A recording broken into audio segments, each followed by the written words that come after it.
Most of the innovation is taking place in a few cities, Japan, Korea, Northern Europe, the coast of the US, that have the qualities that young people are attracted to. The problem with these cities is the young people, the lifeblood of these cities, are getting priced out of the market.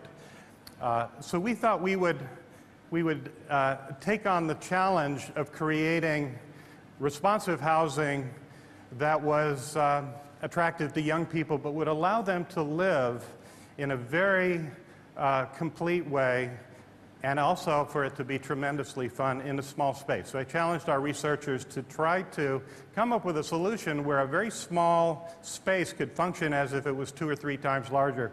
So here you see an exercise space converting to an office space, maybe for a startup.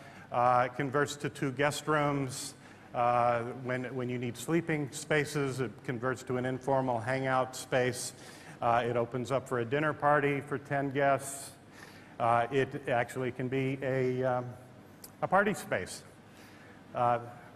This is an animation. This is easy to deal with. So then I challenged the researchers to find ways of actually realizing this.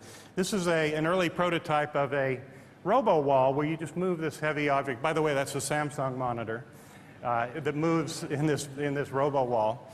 But then we wanted to test it with people. So this is a living lab experiment, an actual apartment where we have these transformable elements. The bed is tucked under this high-tech furniture package. We found that the young people actually, when they go back to a conventional space, they say, why can't I just move that wall out of the way and open it up? Then we said, well, we need to work on solutions that are appropriate for a commercial developer. So here, this is the smallest apartment that's legal in New York City. 300 square feet, 28 square meters, but it's a large living room, the size that you might find in a very expensive penthouse, but at night it converts to a bedroom. So the bed comes down, a larger bedroom that you would typically find in even an expensive apartment. But then when needed, the bed goes up, the table comes down, and you have a space for a dinner party for 10 people or a startup office where 10 workers can be there. Well, design is easy. We had to figure out how to implement that. So we built a series of prototypes. Again, living lab experiments. In this case, this was a play area that can convert to a dining space. In fact, you can have the complete play settings. The challenge here was not just the mechatronics, but how this kind of a system can be a node in the Internet of Things. In fact, we're thinking beyond that. This is the Internet of Things that creates spaces that people occupy. In this case, a living room converts to a bedroom.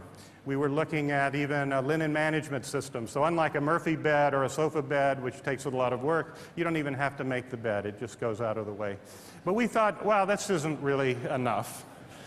So we need to really integrate in a more complete way the technology. So in this case, you have a 200 square foot apartment, about 19 square meters, where a large bedroom will actually convert to an office space. 8-foot desk converts to a dining room where 6 friends can enjoy a meal. It can convert to a larger living room. We have a very compact bathroom, but the whole bathroom can open up, so you have a large walk-in bathroom and access to the shower. The kitchen space is very functional. It's very compact, but you can double the counter space if you want to fix a meal.